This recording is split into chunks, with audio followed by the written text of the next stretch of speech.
Nagrarasyon na ng tubig sa ilang barangay sa Tampakan, South Cotabato dahil sa pagkatuyo ng water sources doon bunsod ng El Nino.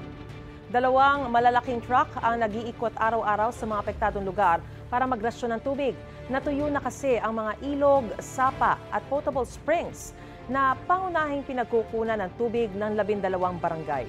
Isang pamilya naman sa bayan ng Santo Niño ang nagkabit ng water sprinkler sa bubong ng kanilang bahay. Malaking tulong daw ito para maibsan ang matinding init. Nanggagaling ang tubig sa isang pressure pump at hose na idinugtong sa mga tubo papunta sa bubong. Handa raw ang may-ari na ituro ito sa mga nais gumaya.